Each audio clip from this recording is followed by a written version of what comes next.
En ese aspecto, Douglas, creo que definitivamente es una opción muy atractiva. El hecho de ya no tener que preocuparme por todas estas cosas que, aun si las sé hacer, pues ya me quito ese, ese trabajo de encima, ¿no? Lo veo, digamos, positivo. No sé qué opinas vos. Y suena atractivo, Juan, suena atractivo. Es como cuando, no sé, te llaman esas personas y dicen que ganaste un premio y vos pensás, es demasiado bueno para ser cierto. Probablemente no es cierto.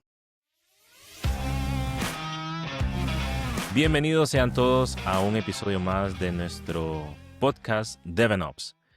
El día de hoy vamos a estar hablando de un tema muy interesante que creo que va a ser muy importante para algunas personas y, y va a ser muy provechoso para otras, ¿no? Para eso tengo aquí a mi buen amigo Douglas, nuestro amigo que siempre nos aporta un punto de vista diferente para los que no somos tan versados en la parte de servidores y operaciones, ¿no? Aquí tengo a mi buen amigo Douglas. Douglas, ¿qué tal? ¿Cómo has estado? Juan, ¿qué tal? No, muy bien, gracias a Dios. El día de hoy, desde un lugar no habitual para mí, con un setup un poco diferente, pero estamos bien. La verdad es que las ganas y la intención de tener esta conversación y poder aportar valor a personas que nos ven y nos escuchan, eso no cambia. Y yo creo Ah, que eso es lo importante. excelente, excelente, sí. Me gusta tu nuevo setup, aunque sé que es temporal. Sí, es Em, temporal. pero bueno, vamos a estar hablando el día de hoy sobre serverless. Este es un topic que se popularizó a mediados del 2014-2015 con AWS y desde entonces la verdad es que siempre es un tema que vale la pena investigarlo, incluso probarlo, ¿por qué no? Y por eso queremos darles nuestros puntos de vista con las diferentes experiencias que hemos tenido. Cabe recalcar que no somos tan expertos en el tema, sin embargo, sí hemos tenido un acercamiento con este tipo de infraestructura y diseño de aplicaciones. Así que, bueno, vamos a tratar de darles algunos consejos y nuestros puntos de vista sobre lo que representa una aplicación de este tipo. Em, creo Y que Juan, tal vez para aclarar, ¿no? De que tal vez poca experiencia como tal puesto en práctica, pero una razón importante de ello es que para muchas soluciones se ha evaluado fuertemente y al final se ha decidido utilizar soluciones distintas, ¿verdad? Entonces, tal vez ujú. aclarar a las personas que nos ven y nos escuchan de que si bien es cierto, no hay una experiencia profunda de años implementándolo, ¿verdad? Hands-on experience, como se dice, no significa porque estamos alejados del tema. Ujú. Por el contrario, en la mayoría de los casos hemos optado por implementar soluciones diferentes y eso es lo que ha causado eso, ¿verdad? Pero yo creo que vale la pena aclarar lo que vos mencionás para que las personas que nos ven y nos escuchan sepan desde qué perspectiva hablamos, pero definitivamente es un tema que sí hemos evaluado bastante. Sí, sí, tienes toda la razón, vale la pena mencionarlo. Y creo que vale la pena siempre que escuchamos opiniones en Internet, saber de dónde vienen, la persona qué experiencia ha tenido, cuáles son sus inclinaciones, ¿no? Sobre ciertas tecnologías. Así que, bueno, para los que ya nos han seguido en episodios anteriores, creo que ya tienen una idea formada de cómo nosotros solemos abordar este tipo de tecnologías y el desarrollo en general, ¿no? Para los que estén llegando a este episodio por primera vez, bueno, yo soy un desarrollador principalmente de backend y Douglas es un SRE, un DevOps engineer que tiene una alta experiencia en lo que es el manejo y el diseño de infraestructuras en servicios y sistemas muy grandes. Así que por ese motivo creo que también nuestra experiencia con soluciones serverless ha sido limitada porque muchas veces estas compañías en las que hemos trabajado eh, se orientan más por otro tipo de soluciones, como ya lo mencionaba Douglas. Pero, pero bueno, Douglas, eso me da pie para empezar a hablar sobre el tema. Me gustaría empezar con, eh, número uno, vamos a definir qué es lo que nosotros entendemos por serverless y cuál ha sido nuestra experiencia con esto. Y también me gustaría empezar por diciendo que no es ni la solución más, no es la bala de plata que vamos a encontrar por ahí, pero tampoco es una mala solución. Vamos a ir viendo sobre eso. Es Primero que una nada, solución. es excelente, es una solución. Siempre hay algo, ninguna solución va a ser perfecta, siempre es así. Bien, Dulas, vamos a empezar entonces por qué es serverless. Y contrariadamente o irónicamente, no significa que no hayan servidores. Eh, sí existen servidores. Sin embargo, es un servicio backend del cual nosotros no nos vamos a preocupar por la escalabilidad o el tiempo de respuesta o dónde vamos a hacer el deployment de esta máquina que va a estar corriendo en el backend. Así que principalmente es eso. Hay de dos tipos de soluciones serverless, al menos yo así lo veo. Está la solución donde tenemos toda la plataforma a nuestra disposición y consumimos un servicio. En este caso me estoy refiriendo a soluciones como Firebase, Supabase y muchos otros base que hay por ahí. Am, pero yo personalmente recomendaría esas dos. Me parece que son muy completas, dan todas las soluciones que necesitan. Y luego están las otras que también se ejecutan sin que nosotros estemos tan pendientes del servicio de backend. Sin embargo, creo que requieren un poquito más de planeación y un poquito más de entendimiento de cómo funciona la infraestructura. Y me estoy refiriendo a soluciones como AWS Lambdas y el equivalente en Google se llama Cloud Functions, creo. Ok, lo siento, lo olvidé. Pero Google también tiene su solución, también Azure tiene una solución muy similar. Son como las lambdas de Google, las lambdas de Azure.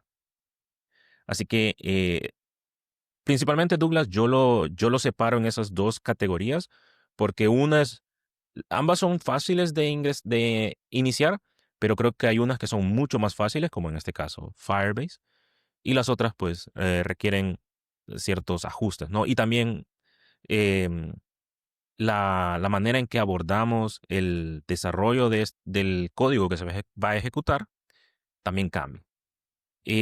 Yo personalmente, Douglas, he tenido más experiencia y he hecho más proyectos con estas dos que menciono, Firebase y Supabase.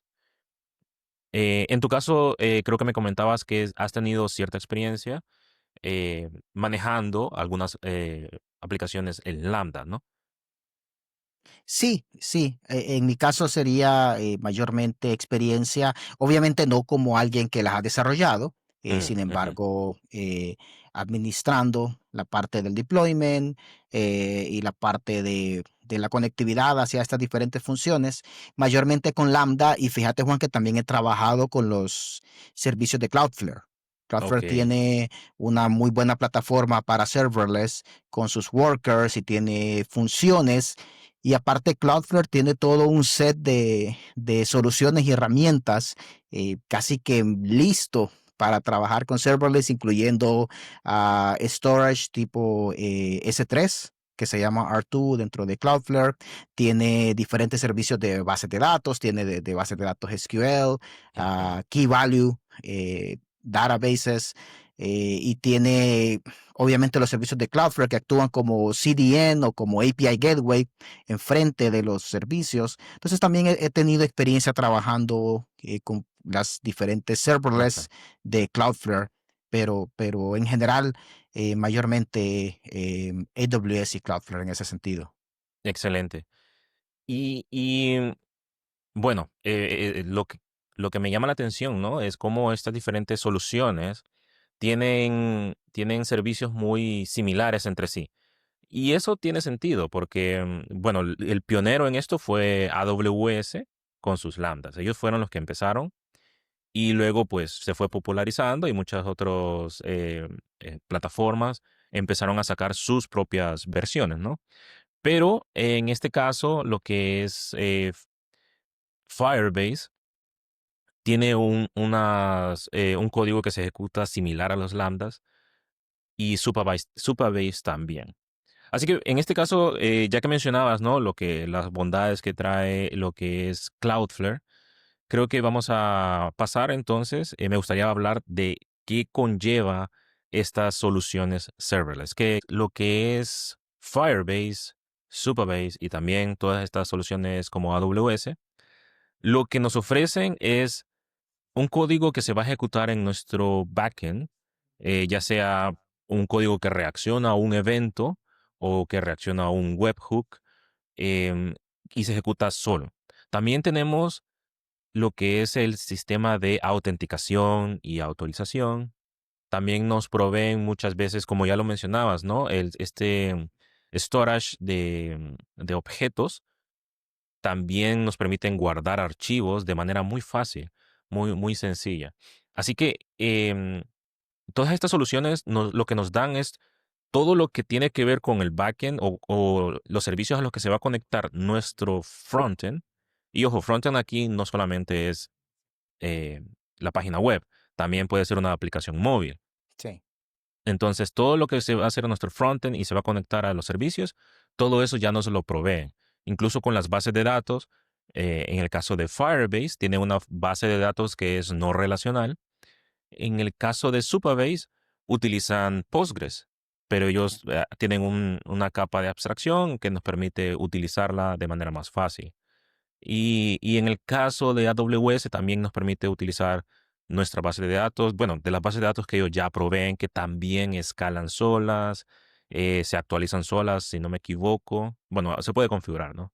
Ujú. Y nos dan ya todo listo para que nosotros nos preocupemos, en teoría, solo por la lógica de nuestra aplicación, de nuestro negocio, ¿no? En ese aspecto, Douglas, creo que definitivamente es una opción muy atractiva. El hecho de ya no tener que preocuparme por todas estas cosas que, aun si las sé hacer, pues ya me quito ese, ese trabajo de encima, ¿no? Eh, yo lo veo, digamos, positivo. No sé qué opinas vos. Sí, suena atractivo, Juan, suena atractivo. Es como cuando, no sé, te llaman esas personas y dicen que ganaste un premio y te dicen, y vos pensás, es demasiado bueno para ser cierto. Probablemente no es cierto. No, mira, entiendo, sí es atractivo, definitivamente. Y yo creo que la parte que yo quisiera resaltar aquí, Juan, es definitivamente todo tiene un costo. Todo tiene un Sí, costo y esa es sí, la parte que tenemos que entender. Eh, Esto es una tendencia que viene desde hace muchos años y se hizo popular entre desarrolladores, entre developers. Y sí, sí, sí. ese fue el objetivo desde que AWS lanzó Lambda, ¿no? Era para facilitar deployments a programadores, para que ellos pudieran enfocarse únicamente en su código y facilitar el despliegue de funciones, ¿va? Porque así inicialmente eran funciones. Eh, pero atrás de esto definitivamente hay un costo, siempre se sacrifica algo. Realmente, al día de hoy, aún con inteligencia artificial, no puedes reemplazar 100% un equipo completo de desarrollo que incluya backend, frontend, especialistas en bases de datos, especialistas en los diferentes tiers, especialistas en seguridad, porque algún layer, alguna capa va a terminar mostrando algún problema en algún punto o Ujú. varios problemas, ¿verdad? Entonces, lo mismo ocurre con serverless. Definitivamente es muy atractivo. El target, la audiencia es para programadores que no tengan que preocuparse por la configuración del lado del servidor. Y es ahí el Ujú. nombre serverless, es despreocuparme por la configuración del servidor. Obviamente sabemos que de la misma manera que la nube realmente no son nubes en el cielo, es una terminología, sabemos que serverless no es que no que corre en el aire, es una terminología, ¿no? Entonces, Claro. definitivamente es muy atractivo para programadores, Juan, que no tienen que preocuparse por configurar estos servicios.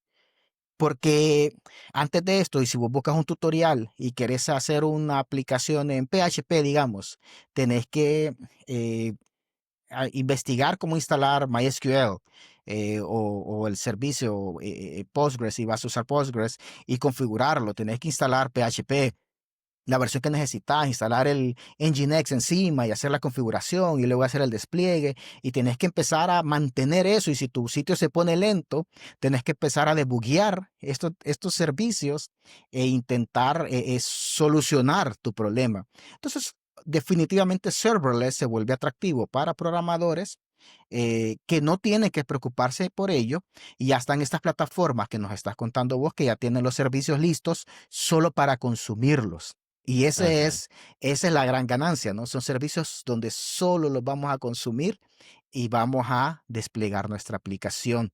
Entonces, quiero que a medida avancemos con la conversación, mantengamos en mente esa audiencia. Es serverless, está orientado a programadores solos o a equipos de solo programadores. Mantengamos eso en mente a medida avanzamos con la conversación. Eso no es algo malo necesariamente, Juan. Solamente es importante tener la audiencia clara y eso nos va a ayudar a entender a medida progresemos con la conversación qué tipo de aplicaciones o qué tipo de soluciones son realmente buenos candidatos para arquitectar en serverless. Correcto. Sí, definitivamente hay puntos negativos y los vamos a mencionar, definitivamente. Pero también me gustaría resaltar estos puntos que son, como mencionaba, atractivos y realmente son algo bueno dependiendo de la aplicación que estamos haciendo. Algo que puedo recomendar yo es que des- destinemos un tiempo prudente para planificar cómo vamos a hacer una aplicación. Vamos, suponiendo, ¿no?, que estamos empezando desde cero. Si estamos empezando desde cero, planificar bien cada una de estas cosas que conllevan al momento de hacer un sistema. El lenguaje que vamos a utilizar, tanto en frontend como backend, porque bueno, una aplicación móvil la podemos hacer en múltiples, en diferentes lenguajes. Hay muchas opciones hoy en día. Lo mismo bueno, en frontend es JavaScript, pero pues, hay muchas opciones de frameworks y también cómo vamos a solucionar la parte del backend. Es necesario tener en cuenta esto dependiendo de nuestra aplicación. Si tenemos una aplicación que de entrada sabemos que va a tener muchos usuarios y más si son usuarios que van a estar repartidos en diferentes partes del mundo, bueno, entonces eso requiere una solución que vaya acorde a esas necesidades, ¿no? Que allí la parte serverless también nos da esa ventaja, porque ya de entrada tenemos, bueno, hoy en día se le llama, ¿no?, el edge computing, donde tenemos estas soluciones, nos proveen servidores que van a estar más cerca del usuario, o en teoría, ¿no? Y de una manera muy fácil, más fácil que si lo tuviéramos que hacer todo configurado con eh, la máquina virtual en una región de AWS y nosotros vamos controlando este tipo de cosas, como ya mencionabas, Douglas, con Nginx y todas estas otras opciones, ¿no? Pero, pero igual, Douglas, me gustaría también resaltar estos puntos que creo que son positivos y pueden ser muy atractivos, más cuando venimos empezando. De hecho, te menciono que mi primer acercamiento con Firebase y todo esta mentalidad de aplicaciones serverless fue al momento de realizar un proyecto para la universidad, un proyecto que lo hicimos con un pequeño grupo de compañeros, pero la mayoría de mis compañeros no tenía experiencia con desarrollando aplicaciones. Y mi experiencia era también muy limitada. Yo lo único que conocía era JavaScript, PHP y .NET. Y para el tipo de aplicación que queríamos realizar, el cual era como una red social bueno, de hecho siempre me ha parecido una aplicación que debía haber eh, lanzado realmente. Era una red social sobre eh, tiendas de café, coffee Mm. shops. Hay muchas personas que les gusta el café y el concepto era muy interesante en su momento. Pero bien, en este caso Douglas nos permitió, o bueno, me permitió, ya que yo era el que llevé el proyecto en la parte de programación, infraestructura, mis compañeros se encargaron de todo lo demás, ¿no?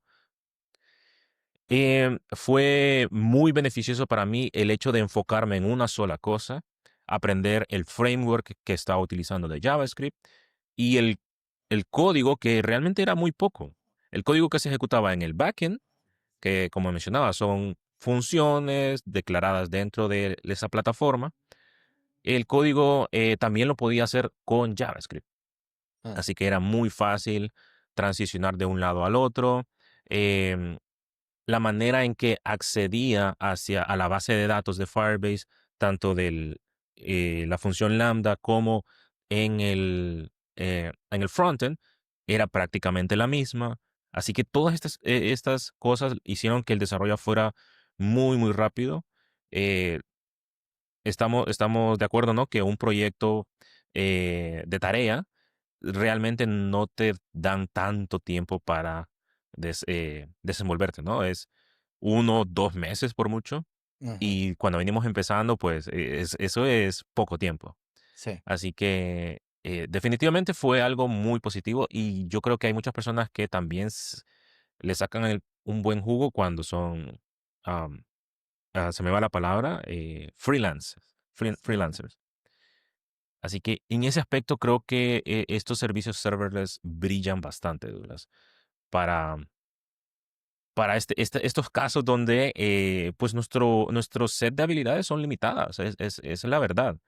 Yo pude desplegar una aplicación en producción con SSL, con todas estas caching que nos dan una base de datos, pues ahí regulera y sin tener un conocimiento real de lo que estaba pasando por detrás. Tenía Ujú. un conocimiento bien abstraído, bien abstracto, y me permitió enfocarme en la parte del frontend, que esa es la que sí manejaba y la que pude pulir. Así que definitivamente eso para mí es algo muy bueno. Hay que tener cuidado con algunas cosas que ya vamos a ir mencionando, pero sí creo que es algo bueno, Douglas. Por ejemplo, en tu caso, como decías, no sueles codificar esta parte de la aplicación, pero suponiendo que por algún motivo tuvieses que hacer algo, una aplicación tal vez simple, en apariencia simple, estoy seguro que esto sería una solución que permite eh, avanzar muy rápido en el desarrollo. Sí, fíjate que realmente que, mira, estoy muy de acuerdo con vos. Yo creo que si definitivamente hablamos de las bondades y beneficios de serverless, lo que has mencionado, eh, son beneficios muy reales, muy válidos.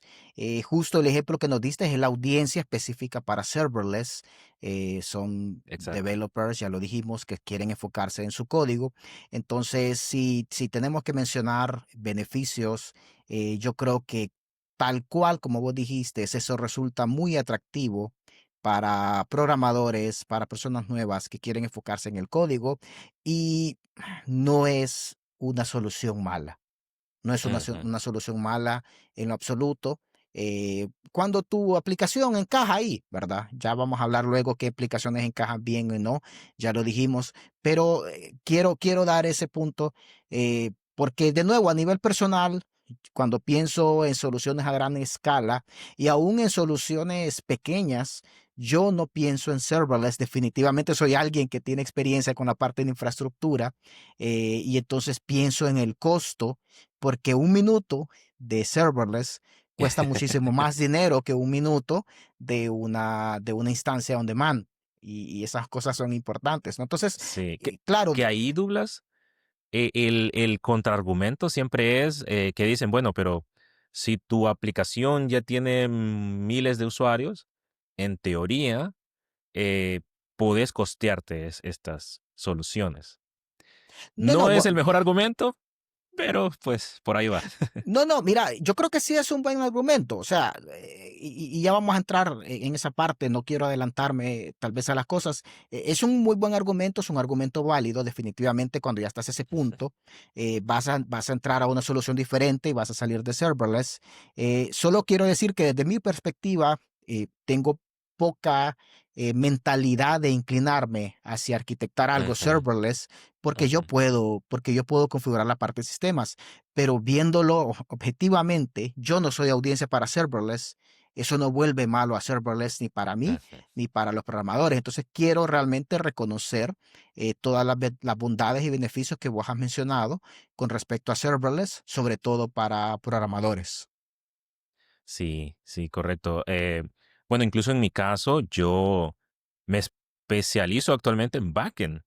Así que digamos que para mí, pues, no tiene un atractivo, pero de nuevo, cuando em, somos alguien que tiene que crear un sistema en su totalidad y probablemente solo somos una o dos personas, definitivamente son una gran ayuda. También hay que tener en cuenta que nos dan muchos otros beneficios, como mencionaba lo que es la autenticación, la podemos utilizar. De hecho, Firebase nos permite utilizar la autenticación de Firebase con otro tipo. No tiene que estar alojado en su servicio específicamente.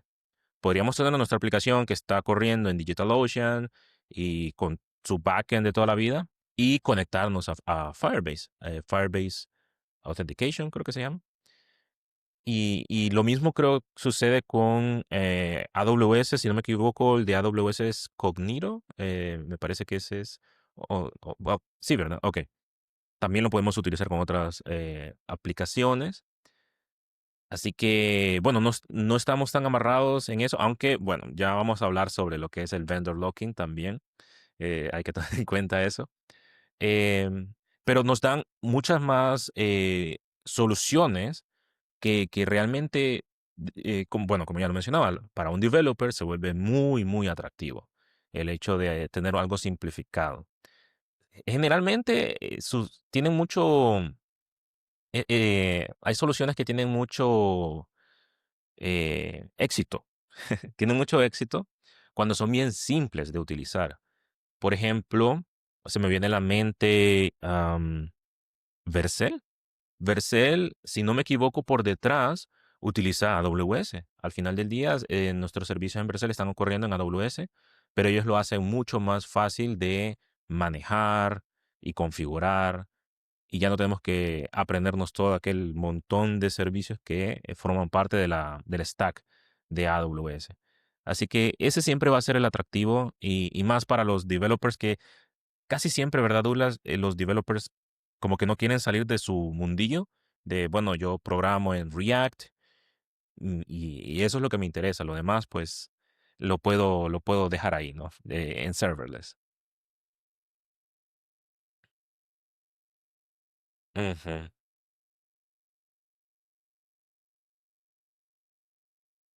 Ah, cierto, cierto.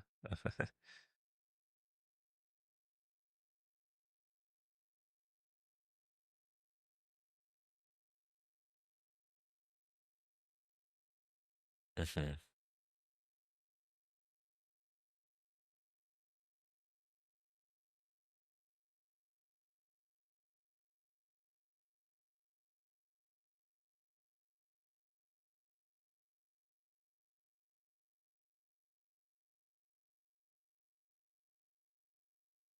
mm.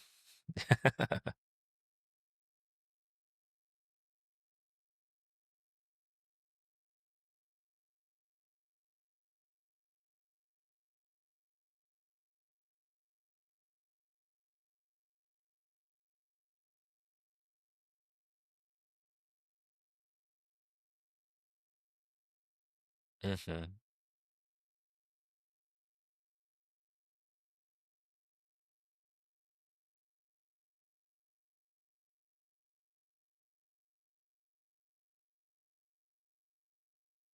ujú.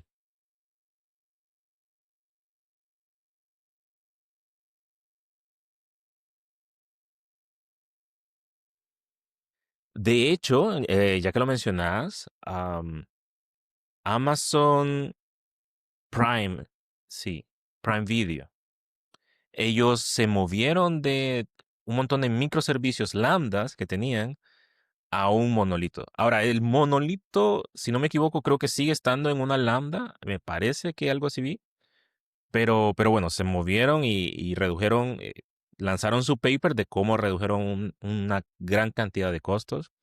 Y es interesante porque, pues, es Amazon, ¿no? Ellos son los que promueven Lambda y aún así se salieron de ese barco, se bajaron del barco. Em, Muy interesante. Definitivamente hay que tener en cuenta todos estos datos al momento de hacer algo. Y bueno, eso me da pie a pasar a, antes de ir a los puntos negativos, porque hay puntos negativos, me gustaría hablar un poco de cómo es la mentalidad del developer que empieza a hacer arquitectura o arquitectar un software serverless. Definitivamente cambia. No es lo mismo pensar en una solución que está totalmente serverless versus una solución donde tenemos un backend, frontend, mobile app y todo eso. ¿Por qué lo menciono? Porque hay muchas cosas que hay que tener en cuenta al momento de hacer las aplicaciones. Uno es los tiempos de ejecución, los costos. Tenemos que tener mucho cuidado con cómo se va a ejecutar nuestro código. Es muy fácil hacer una aplicación rápido, pero también es muy fácil hacer una mala aplicación con arquitectura serverless. Y bueno, ahí ya es responsabilidad nuestra para poder crear algo que no nos dispare en el pie, como dicen, ¿verdad? Porque puede pasar definitivamente. El punto positivo que yo le veo, Douglas, a esto es que sí, no tenemos un entendimiento tan low level o tan profundo de lo que está sucediendo por detrás. Sin embargo, creo que es una buena introducción, diría yo, para ir pensando en todo lo que implica nuestra aplicación. Porque, bueno, regresando al ejemplo que te daba de la primera vez que hice esto, nuestro, eh, yo lo único con lo que tenía experiencia era haciendo la parte del frontend.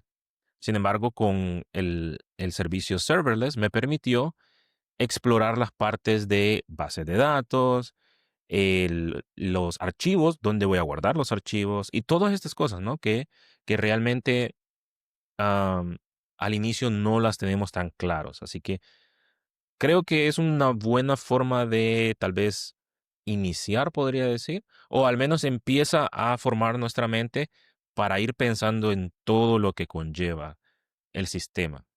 Eso creo que podría yo rescatar al momento de arquitectar una aplicación serverless. Sí, Juan, mira, definitivamente, yo estoy de acuerdo con vos en esa parte. Es una buena introducción para las personas que quieren comenzar los programadores que quieren comenzar a arquitectar soluciones enteras.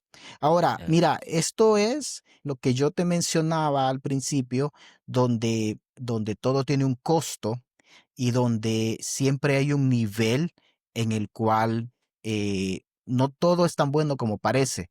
Si bien es cierto, para los programadores se abstrae el conocimiento de servidor, de configurar el servidor, siempre hay algo que tenés que entender y manejar muy bien al momento de arquitectar tu Eh, solución. Y yo estoy de acuerdo con vos y tu punto es, me sirve para ir viendo conexiones a bases de datos, autenticaciones y los diferentes niveles. Pero me toca entender algo que vos dijiste, por ejemplo, los tiempos de ejecución. Tengo que ujú, ver cuánto tiempo de ejecución. Timeouts. Tengo que entender cómo voy a almacenar la información, porque es algo que va a correr por 30 segundos, 40 segundos y luego se va a apagar por completo. Se ocupó guardar información para la siguiente vez. ¿Dónde va a estar guardado? ya. Sí, ¿Cuántas veces voy a estar corriendo lo que estoy haciendo? Porque ya dijimos que el segundo es más caro. Idealmente, como va a correr menos tiempo, aunque el segundo es más caro, es donde compenso, ¿no? Porque va a correr solo unas cuantas veces. Pero ¿qué pasa si tengo un proceso que me toca estarlo llamando muchas veces? Entonces ujú, ahí es donde el caché entra en juego, por ejemplo, sí, ¿verdad? Podemos hacer un servicio que nos devuelva una respuesta y si es algo que no va a estar cambiando tanto tiempo, lo podemos cachar en el edge cerca del usuario por 5 minutos, por 10 minutos. A veces un caché de 30 segundos o 10 segundos es una gran hace ayuda, la ¿no? diferencia. Hace una gran diferencia. Entonces, los programadores no van a tener que preocuparse por la parte de configuración del servidor, y eso es muy bueno, pero van a tener que preocuparse por las diferentes capacidades que tiene la plataforma que están utilizando en cuestión de cuánto tiempo. corre una función. Ujú. Yo creo que ahora llegan hasta como 10 minutos, ya casi que es una instancia corriendo, ¿no? Pero antes yo recuerdo que eran 30 segundos, un minuto, y tenías que considerar eso. La plataforma te ofrece, como vos dijiste, autenticación, y la conexión a base de datos. Entonces, siempre, el programador siempre va a tener que aprender algo. Ujú. Y esa es la parte donde yo te decía, no es tan, como dicen en inglés, set and forget it. No, Ajá. ¿verdad? Tengo que investigar siempre bien la plataforma. Si queremos arquitectar una solución buena, si queremos desplegar una solución buena, siempre al programador siempre le va a tocar invertir tiempo en entender las diferentes capacidades que tiene la plataforma que está utilizando. Entonces, es muy bueno para comenzar. Estoy muy de acuerdo con ello, pero el tiempo de investigar y de entender bien, ese tiempo hay que invertirlo siempre, sí o sí, de repente enfocado, no de repente, yo creo que sí es enfocado más a un ambiente y un lenguaje más amigable para un programador, sin tener que estarse preocupando por cuestiones de sistemas operativos o de redes, conexiones, Mm, etcétera, ujú, ¿verdad? Pero sí, a eso me refería al principio, cuando no ujú. es tan fácil como parece, el tiempo de investigar. La plataforma se tiene que invertir sí o sí. Esto me hace pensar, Douglas, entonces, porque incluso yo lo estaba mencionando, ¿no? Que es una buena forma de empezar. Vos mencionabas también que luego se puede transicionar fuera del el ambiente serverless. Entonces, pareciera que serverless es una solución momentánea, es una solución temporal. Y la verdad es que también viendo los ejemplos de muchas empresas, pareciera que es así. Pareciera que es una solución que nos ayuda, es el empujón que tenemos para lanzar nuestro producto y darnos a conocer, más cuando son startups, darnos a conocer y tener y empezar a conseguir usuarios, pero como que siempre hay que tener la mirada puesta en que más adelante hay que migrar y hay que salirnos del serverless. Tal vez no siempre dentro de la nube, pero ya no en esta arquitectura serverless. Sí, es que mira, una de las cosas que yo en su momento cuando quisimos hacer soluciones serverless, en cuestión de costos, lamentablemente no tengo el dato exacto, pero creo que en su momento lo que le tomaba serverless, el costo de correr por 4 o 6 horas, 4 horas creo, o 5 horas serverless, claro, asumiendo de que corre una función y tras que termina vuelve a iniciar y tras que termina vuelve a iniciar, correr 4 horas una función es el mismo costo que correr 24 horas una instancia. En su momento, creo que eran entre 4 a 6 horas, ¿verdad? Para que te hagas idea. Entonces, cuando vos tenés un serverless, la intención es procesos cortos y rápidos que no se repiten tantas veces en el día. Entonces, en ese sentido, vos ganás con serverless. Y si lo analizás, no tiene que ser algo que corra 4 horas en el día, la sumatoria de cada función. En realidad, entonces tiene que ser algo que corra de 1 a 2 horas en el día para que te Ujú, compense, ¿verdad? Para que te compense el costo realmente. Y ahí estás consumiendo, si corres por 1 o 2 horas en el día la función, estás consumiendo más o menos la mitad de lo que te costaría tener una instancia corriendo todo el tiempo. Y volvemos, ¿no? Claro, tener la instancia, necesito el tiempo para configurarla, esa parte ya está clara, pero esos son de las cosas, Juan, que se consideran al momento en cuándo me sirve serverless. Si voy a estar ujú. corriendo por mucho tiempo, en realidad me va a salir mucho más caro. A los programadores les recomiendo que inviertan mejor el tiempo en aprender un poquito de configuración o que busquen a alguien de sistemas para hacer equipo, y configurar su aplicación en lugar de correr en serverless. Y es Ujú, ahí donde por eso decía, y vos lo mencionaste, cambia tu código cuando es serverless, ¿verdad? Hay que pensar bastante orientado a caché, bastante orientado a reutilizar procesos para correr la función lo menos posible. Al final con serverless, el objetivo es correr esas funciones la menor cantidad de veces posibles, el menor tiempo posible. Entonces, de nuevo, Leo, me disculpo por no tener datos exactos, pero en su momento cuando hice esos cálculos, ¿verdad? Eran no más de 6 horas al día corriendo una función, eh, y ya superaba el precio de una instancia corriendo por 24 horas. Sí, sí, definitivamente los precios. Ya cuando te empezaste a salir del free tier también. Porque también muchas veces nos dan un, una set de créditos o un tiempo de ejecución gratis. Pero ya cuando empezás a salirte de ahí, sí, se vuelve complejo.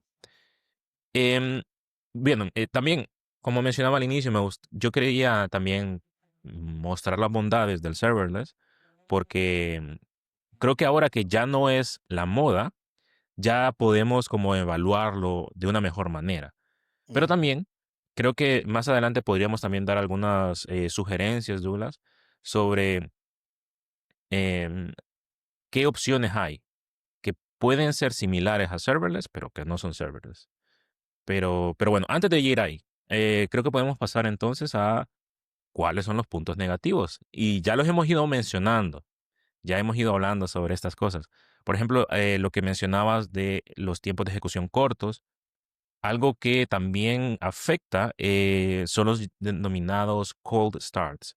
Significa que cuando nuestra función lambda se ejecuta por primera vez, esa primera vez va a tomar más tiempo que las siguientes veces. Y eso es algo que hay que tomar en cuenta. Hay que saber que esa primera vez, ojo, esta primera vez no es que es la primerísima vez, sino que después de un tiempo, si no se ejecuta, la instancia donde se va a correr esta función lambda, bueno, no recuerdo si es que se elimina o se apaga o se pone en standby, pero ya no se utiliza en el servidor de la nube. Así que después de un tiempo, cuando ha pasado suficiente tiempo, ya se considera que tiene que volver a arrancar y como calentar motores, por decirlo así. Y bueno, ahí entonces tenemos que tener en cuenta cuántas veces se va a ejecutar, porque no tiene que ser algo tan corrido, como decías, no tiene que estarse ejecutando tan constantemente, pero también si logramos ejecutar múltiples acciones a la vez o de manera seguida, vamos a tener cierto beneficio en cuanto al tiempo de respuesta. Aquí estamos hablando del tiempo de respuesta. Todavía no estamos hablando de la billetera. Eso viene después. Pero eso puede hacer que al inicio parezca que nuestra aplicación es más lenta. Pero a medida se va ejecutando más veces, ganamos tiempo. Esas son cosas que como decías, Douglas, requiere que investiguemos, leamos la documentación, leamos las opiniones de otras personas que también ya han utilizado estas soluciones, porque definitivamente pasa. Lo otro que quería mencionar es que puede ser complicado, puede ser un poco complejo el debuguear estas aplicaciones. Cuando tenemos múltiples lambdas y de nuevo, como tal vez no estamos muy familiarizados con soluciones completas, tal vez no nos preocupamos mucho por los logs y no entendemos bien cómo funciona. Entonces, debuguear una aplicación Lambda puede representar un desafío. No sé si alguna vez te tocó tener que buscar algún log o algo así en las lambdas de AWS, pero puede ser más o menos complicado dependiendo de la persona, definitivamente. Más cuando venimos empezando, que no tenemos experiencia.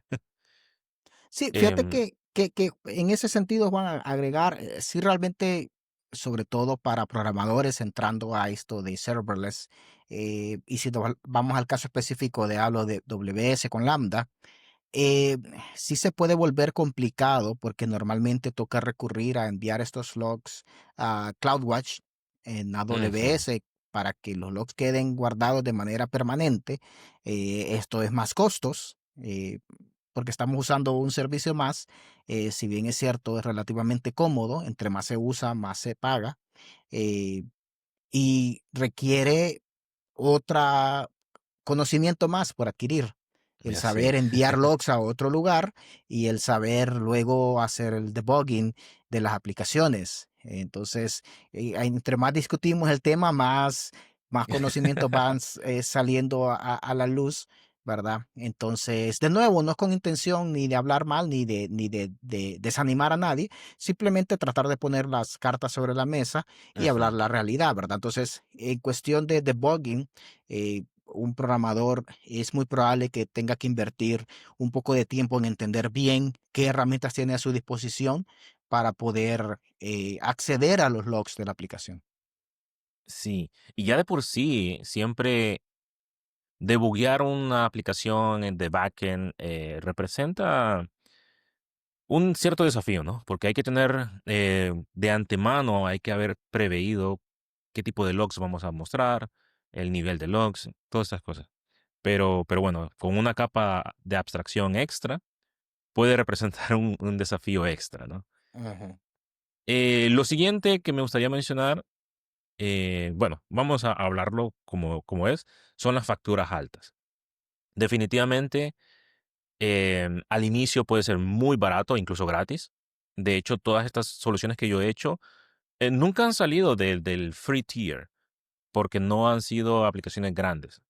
Pero una vez nuestro sistema, aplicación crece lo suficiente como para que ya nos toca pagar de nuestra bolsa, ahí es donde puede representar un verdadero desafío el cómo malabarear estos costos, porque ya no se trata solamente de alquilar una máquina virtual o un servidor en la nube.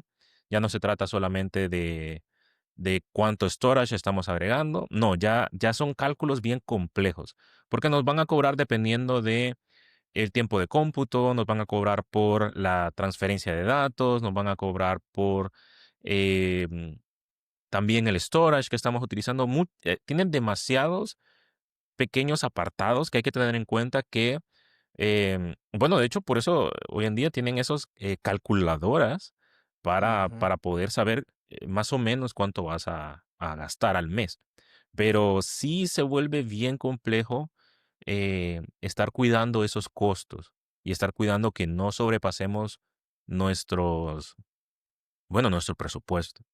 Y que hoy en día también ya nos permiten, hay ayudas, ¿no? Por parte de la plataforma, nos permiten setear o configurar un presupuesto límite, porque hay muchas historias de terror, ¿no? Donde eh, s- no sé, sufrieron un ataque o la aplicación entró en un ciclo infinito y luego les llegan facturas de miles de dólares. Entonces, y es un solo developer. Así que ya ahora también nos permite configurar un presupuesto límite y la aplicación solo puede llegar hasta ahí, pero pues nuevamente, ¿no? Definitivamente el aspecto económico es uno de los problemas más grandes, diría yo, Douglas.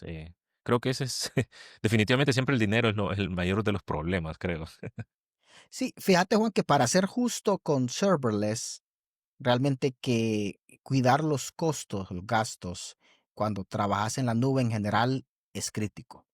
Y te puede pasar aún con instancias o con servicios, cualquiera de los servicios que te ofrecen los diferentes proveedores de nube.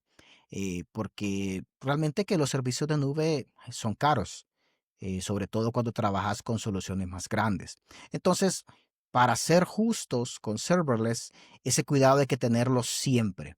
Eso es muy importante, es muy Sí, crítico.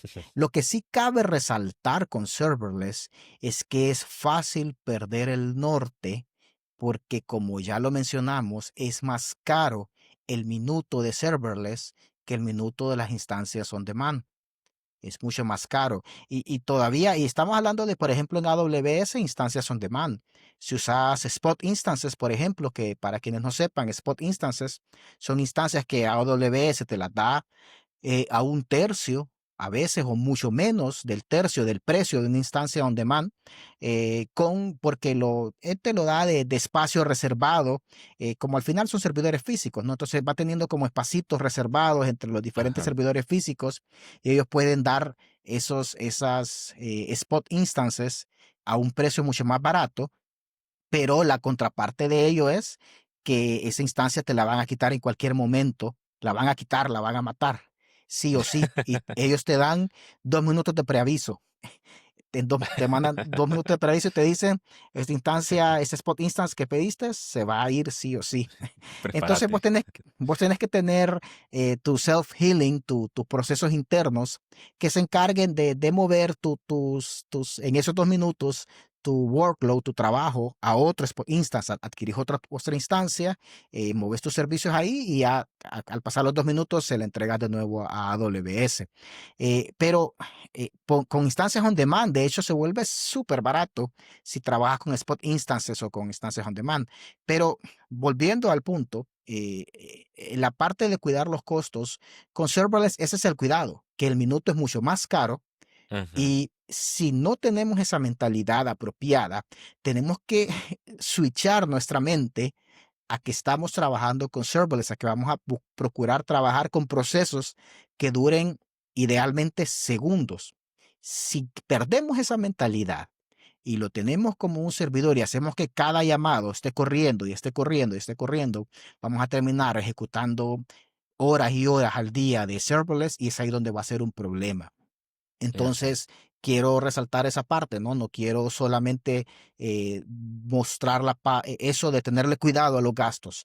Algo solo como serverless, porque pasa en toda la nube, pero sí serverless, recordemos que el minuto es más caro y entonces se vuelve exponencial el problema si no le prestamos atención.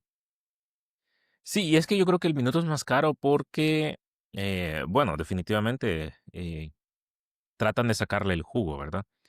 Pero bueno, ahí es donde estamos viendo el costo-beneficio, porque nos dan una escalabilidad automática. Entonces, ahí es donde se justifica que nos están cobrando. Pero bueno, Es las que es más facturas pueden caro, ser. Juan. Mira, es más caro porque es más fácil para mí, Sí. pero es más automatizado, es más trabajo para la plataforma, para brindarte Mm, ese tipo de experiencia, ¿no? sí, Es más trabajo para ellos, por ende es más caro el servicio. sí, Como por eso te decía, alguien hace ese trabajo y lo que estoy haciendo yo es sí, pagar por no hacerlo yo y está bien, no hay ningún problema. Pero esa es la razón por la cual es caro. Es lo mismo, por ejemplo, las bases de datos administradas como RDS. ¿Verdad? claro. Cuestan como el triple de lo que te costaría una instancia. En nuestro caso, en mi trabajo con nuestros clientes, por ejemplo, nosotros trabajamos con MariaDB y nosotros hacemos los clusters de Galera en Ajá. instancias de EC2 y nosotros las administramos. Es muchísimo más barato y de hecho hasta tenemos mucha experiencia y tenemos un mejor rendimiento que el que puedes alcanzar con RDS.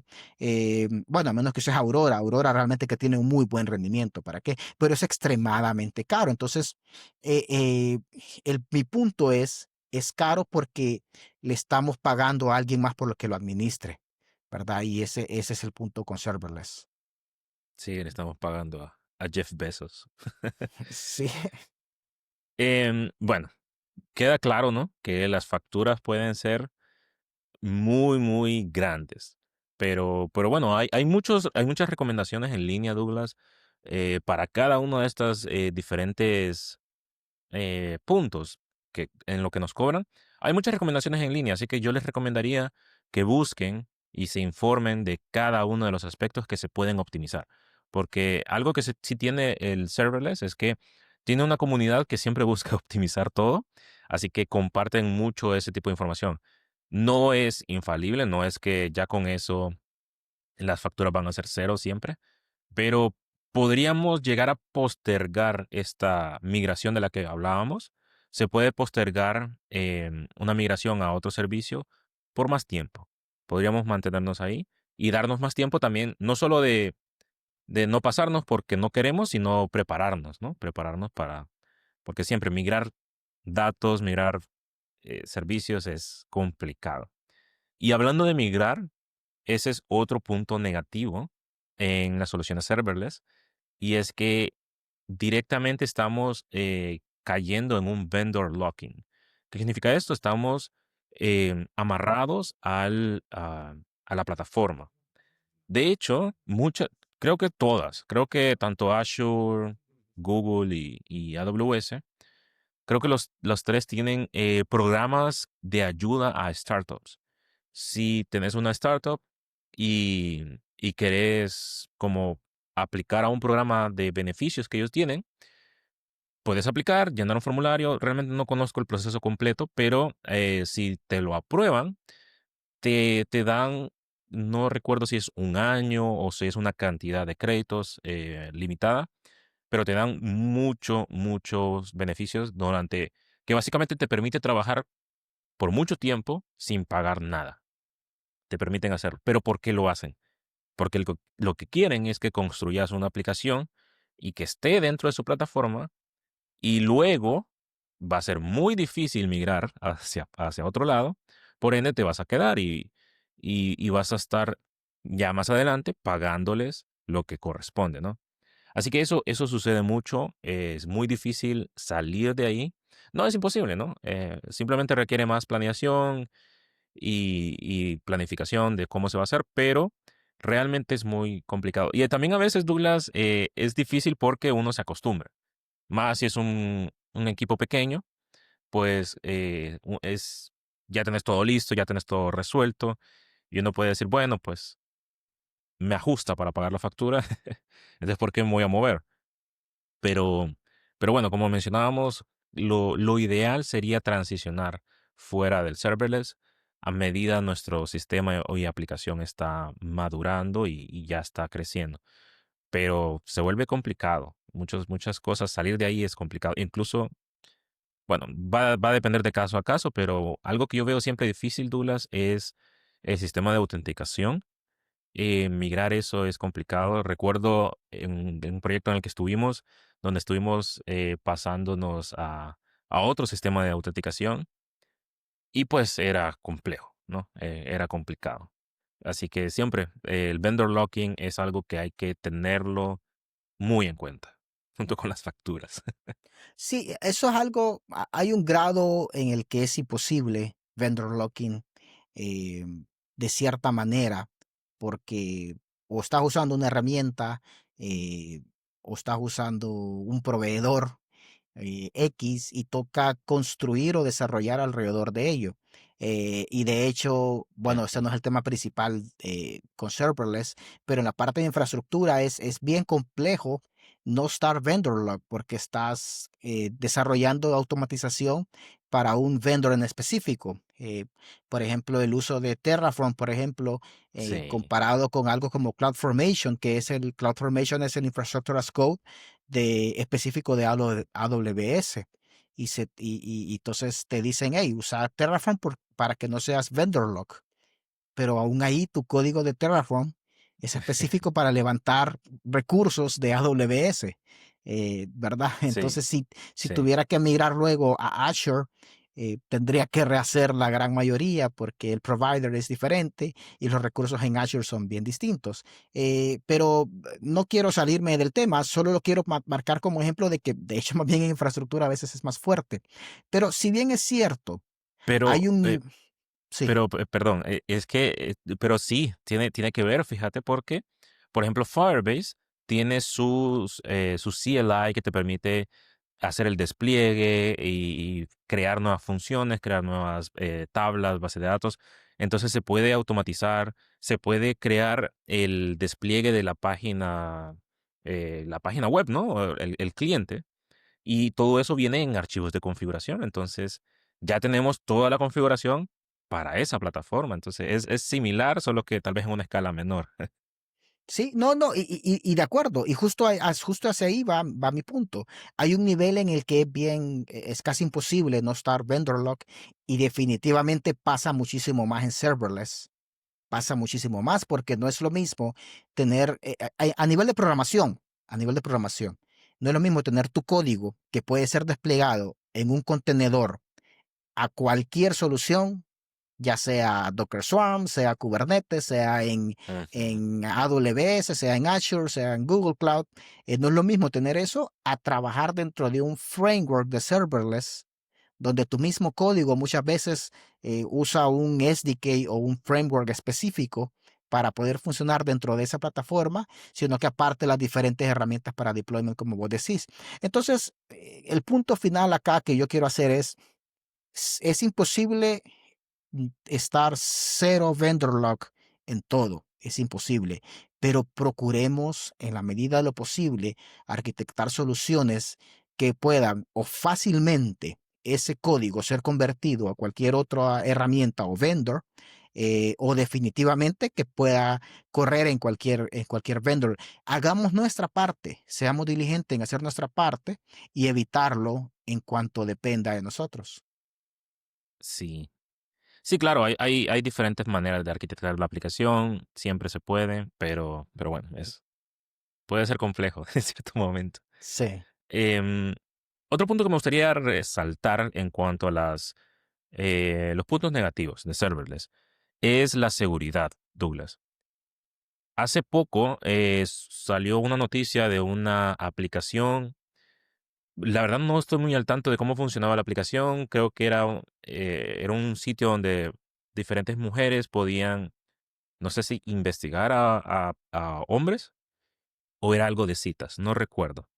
Pero esto surgió a la luz porque se filtró, o sí, se filtró, podríamos decir, toda la base de datos. Toda. Esta era una aplicación que corría precisamente en Firebase. Y en Firebase, la base de datos la protegemos con lo que ellos tienen de los llamados Firestore Rules. Entonces tenemos diferentes reglas que es para tanto para los archivos como para la base de datos. Al parecer estaba mal configurado. Entonces, Mm, alguien logró identificar esto porque estas son APIs que se ejecutan desde el cliente. Así que con simplemente inspeccionar nuestro navegador podemos ver qué se está llamando. Así que alguien identificó esto y pues toda la base de datos estaba al descubierto. Toda la información de cientos, si no es que miles, de mujeres y también hombres, eh, donde tenían un perfil para este tipo de aplicaciones, fue descubierto. Entonces, es muy fácil meter la pata en este tipo de cosas, ujú. porque la seguridad no es como en una aplicación tradicional, por decirlo así, donde probablemente la base de datos ni siquiera la exponemos. Hace poco nosotros hicimos un directo con Douglas, por si no lo han visto, y hablábamos sobre cómo estaba arquitectada una solución, una aplicación, y en ese diagrama que mostramos, que lo hizo Douglas, podíamos notar que la base de datos no podía ser accedida desde afuera, solo era a través de la aplicación. Y claro, hay otras formas, ¿no? Está el famoso SQL injection y muchas otras formas de hacerlo, pero es más complejo que con estas otras soluciones cuando se hace mal. Claro, se puede proteger, Douglas, podemos hacer reglas que nos ayuden a proteger los datos y hacer muchas cosas, pero definitivamente es un punto que, bueno, no sé si considerarlo negativo, pero sí es un punto que hay que tener muy en cuenta al momento de hacer este tipo de aplicaciones, porque puede pasar, como ya lo vimos. Esta era una aplicación muy grande. Lamentablemente no recuerdo el nombre, pero era algo referente a citas o investigación, no recuerdo, y se filtró todo. Y esto también, si nos ponemos a googlear, vamos a encontrar muchos casos así. Entonces, requiere que tengamos una mentalidad diferente al momento de crear estas soluciones, porque puede pasar. Y eso sería perjudicial de todos los aspectos, tanto como publicidad mala, como los usuarios pierden credibilidad o hasta afrontar acciones legales. Así que em, es algo que tener en cuenta.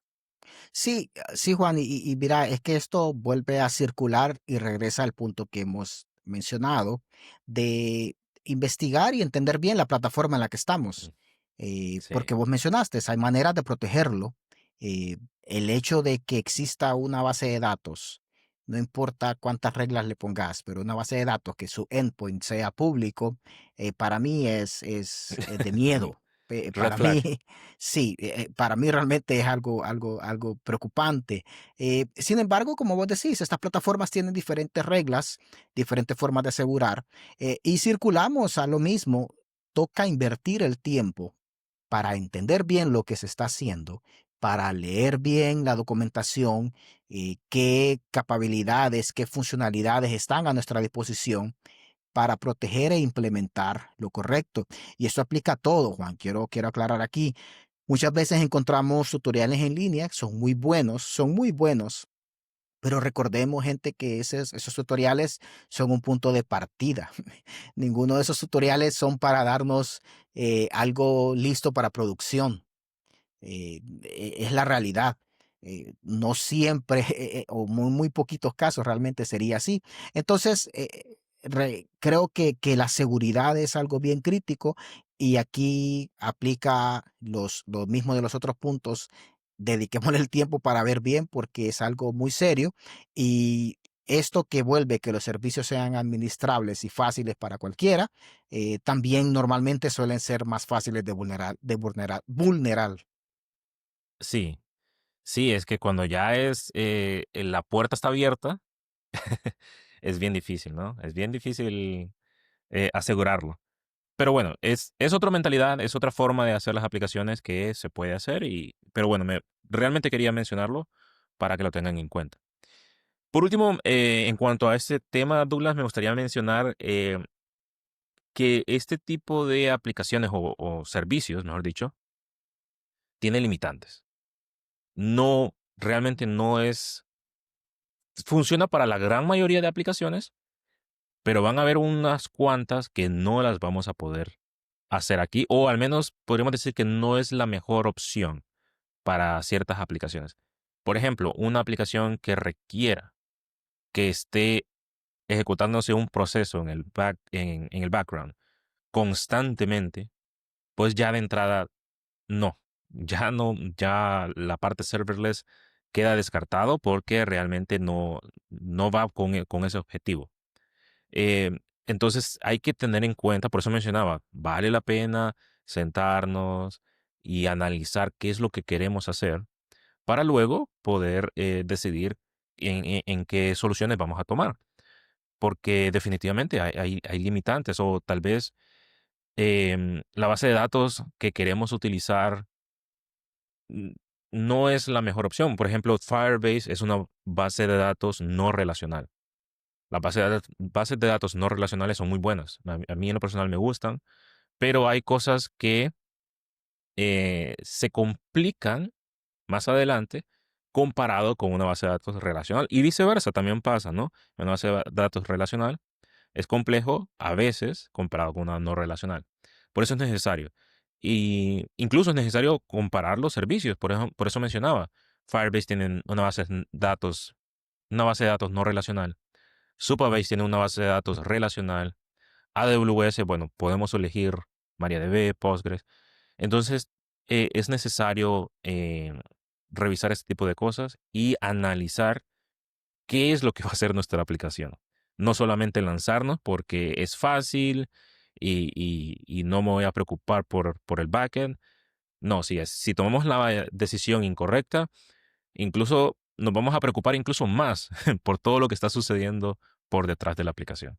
Así que sí, definitivamente, Douglas, hay aplicaciones, o mejor dicho, las plataformas a veces simplemente nos limitan para lo que queremos hacer. Sí, yo creo que esa es clave, Juan, y solo quiero hacer eco. Analicemos bien qué tipo de Excelente. aplicación estamos pensando implementar en serverless, porque definitivamente cualquier aplicación que tenga procesos, yo diría no solo algo en el background constantemente, Ujú. que bueno, eso por sí solo ya es una bandera roja de que no se puede, pero cualquier que tenga que estar corriendo por más de 2 o 3 horas al día en la sumatoria del proceso, en la Ajá, sumatoria del ajá. proceso, cualquiera que tenga que estar corriendo por más de 2 o 3 horas al día, muy probablemente ese tipo de aplicación ya no es un candidato para serverless, entonces considerémoslo bien. Correcto, correcto.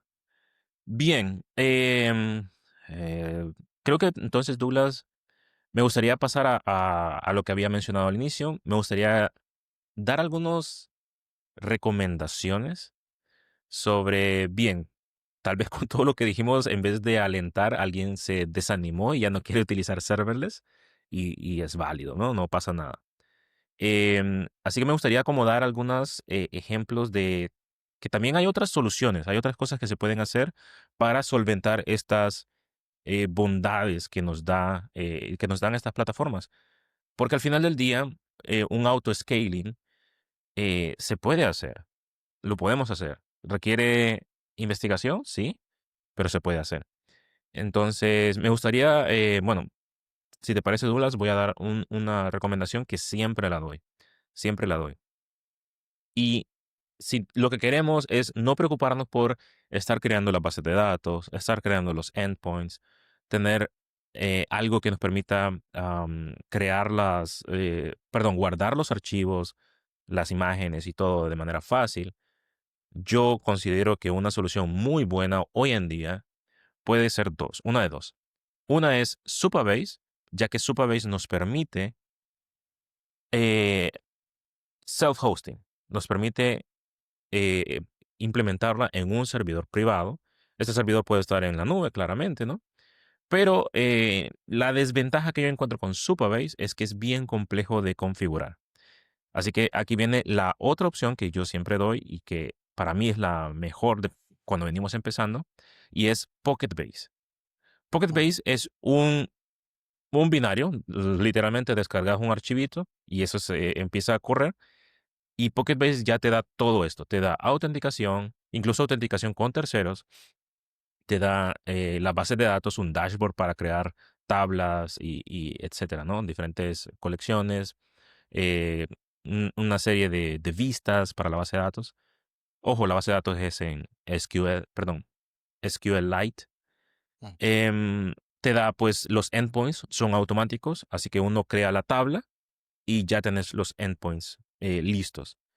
Así que es muy, muy fácil y también tiene un SDK, tanto para JavaScript como para Flutter, la última vez que revisé. Pero si no quieres utilizar el SDK porque tu lenguaje no estaba soportado, también tiene los HTTP calls de toda la vida. Así que yo creo, Douglas, que una solución como esa nos brinda estas bondades de no preocuparnos tanto por el backend, no preocuparnos tanto por la implementación de autenticación, que siempre eh, lleva su complejidad, ya está hecha, y al mismo tiempo tenemos un control más grande y no, ya la factura no depende de estos cálculos raros, ¿no? De estas ujú, plataformas. Simplemente tenemos nuestro servidor y en caso que necesitemos más recursos, le agregamos más RAM, más CPU, que puede ser mucho más barato que estar pagando un servicio de AWS o Google. ujú. Así que de mi parte, yo les recomendaría que investiguen una solución como ese tipo. em, Porque puede ser muy buena para iniciar y es muy similar a tener tu propio serverless en tu servidor. Em, Antes de iniciar, me comentabas, Douglas, de unas opciones en Kubernetes, pero no sé si tal vez te entendí mal, pero me gustaría que tal vez nos comentaras un poco sobre eso. Sí, fíjate que antes de entrar a Kubernetes, yo para los programadores me gustaría también recomendarles la suite de Cloudflare. Oh, Lo mencioné cierto, al ok. principio, ¿verdad? Pero Cloudflare tiene los tiers gratis de Cloudflare con workers y como te mencionaba, tiene su solución para Object Storage que se llama R2, que es su equivalente a S3 y tiene bases de datos. Aparte, el tier gratis del CDN, el cual podemos aprovechar para cachar muchas de estas respuestas y ejecutar Ujú, la menor cantidad posible. Entonces, para personas que quieran usar serverless como tal, de manera general y con bastante, con un tier gratis amplio, ¿verdad? Yo les recomiendo bastante la suite de Cloudflare. Yo en lo personal soy un gran fanático de los diferentes servicios de Cloudflare. Me parece muy bueno, muy sólido.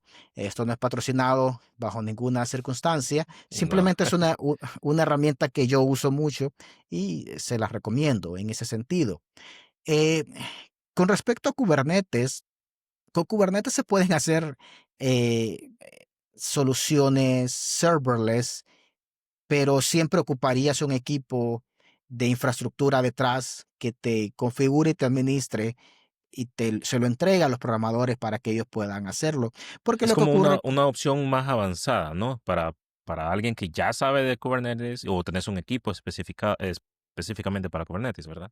exacto, sí, ya sea o manejas mejor la parte de infraestructura y tienes conocimiento de Kubernetes, o tal como dijiste, un equipo lo maneja. Tienes tu equipo Ah, que lo maneja y entonces yo te puedo dar un clúster de Kubernetes y diferentes soluciones porque puedes desplegar un servicio que escale a 0 instancias, dependiendo tu proveedor de nube. No todos lo permiten, pero ese servicio vos lo desplegás con 0 instancias mínimo y hasta que recibe tráfico va a levantar la primera instancia y entonces eso lo vuelve serverless, te reduce costos, ¿verdad? ok. Y entonces tenés serverless en el sentido para el developer que no tuvo que preocuparse por la configuración, ¿verdad? Un equipo sí lo está haciendo por esa parte, pero tenés esa bondad de poder escalar a cero. Y entonces eso te ayuda a reducir costos. Igual en AWS, por ejemplo, tenés servicios para Kubernetes como un backend como Fargate se llama. Fargate. Usualmente en Kubernetes, los worker nodes, que son los nodos donde corren los pods o los contenedores, al final son instancias de EC2, ¿verdad? Ajá. Que no las administro yo, las administra el servicio de Kubernetes de Amazon, pero al final son instancias EC2. Pero también existe algo que se llama Fargate, que no te crea las instancias, sino que él está creando compute power o poder computacional a medida lo pedís, ¿verdad? Entonces, aún con Fargate y Kubernetes puedes tener esa bondad de trabajar de cierta manera como serverless Ujú. para tus equipos de desarrollo, pero ocupas ya un equipo como tal grande que está administrando la infraestructura para que los developers puedan enfocarse solamente en desplegar sus aplicaciones y el equipo de infraestructura pueda encargarse de tener estos servicios corriendo y óptimos. Excelente. Me llama la atención lo de las instancias cero. Por defecto, Kubernetes siempre mantiene al menos una instancia corriendo, ¿no? Se configura así. O esta solución que me están dando es un plugin o algo extra. No, vos puedes poner las réplicas, los pods, a Ok. cero y se configura Ah, algo que se llama pod autoscaler, ¿verdad? Que ok. es de acorde al tráfico, va incrementando la cantidad de réplicas que tenés de tu servicio. ¿Verdad? Oh, A nivel ok. de infraestructura, vos vas agregando instancias a tu clúster de Kubernetes.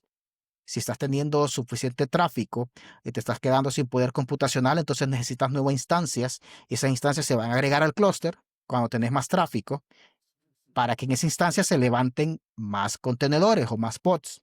Y cuando reducís el tráfico, vas quitando esa instancia del clúster y vas Mm, salvando costo. ok. ¿Verdad? Pero también está a nivel de pods.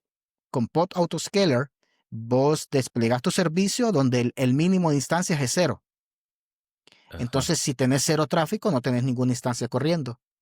Pero a medida empezás a tener tráfico, eso puede escalar a 5, 10, 20, 50 pods, a la cantidad de pods que necesites, ¿verdad? Pero entonces dentro de Kubernetes tenés la escalabilidad de los nodos, que son parte del clúster de Kubernetes, las instancias que se Ok. vuelven los worker nodes, y tenés la cantidad de réplicas o la cantidad de pods que corre tu servicio dentro de Kubernetes, ¿verdad? Y entonces a ese me estoy refiriendo que los pods o las réplicas de un servicio pueden ser escaladas a cero.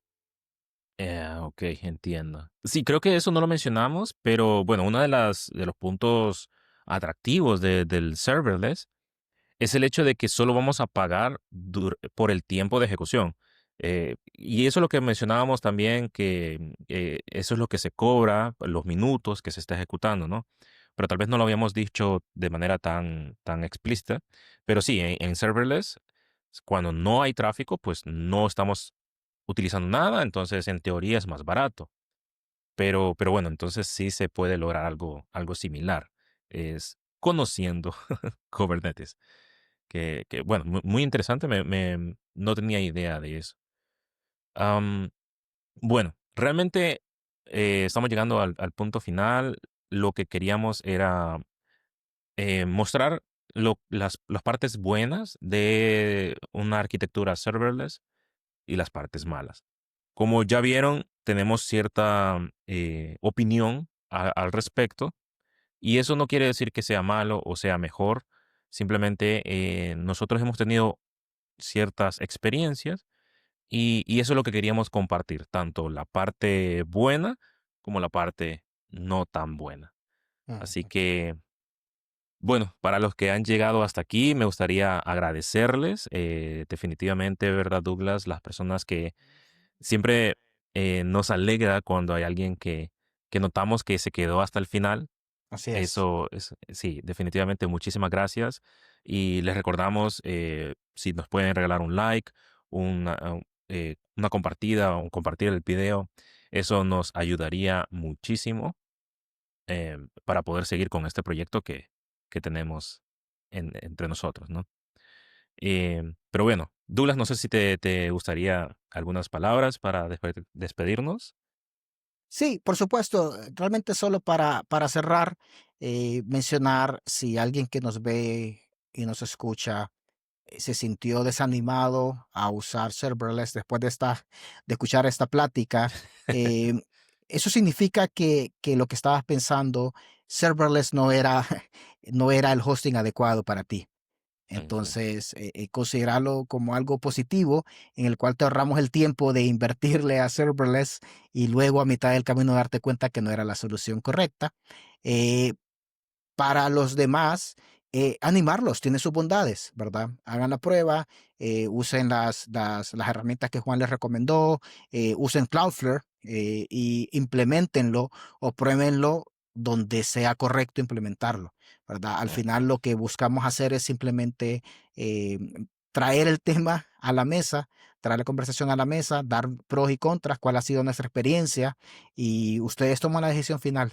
Y si serverless es la solución adecuada para lo que están haciendo, saquen el jugo. Correcto. La decisión es de ustedes. Y bueno, déjenos en los comentarios si utilizan o han utilizado serverless, soluciones serverless.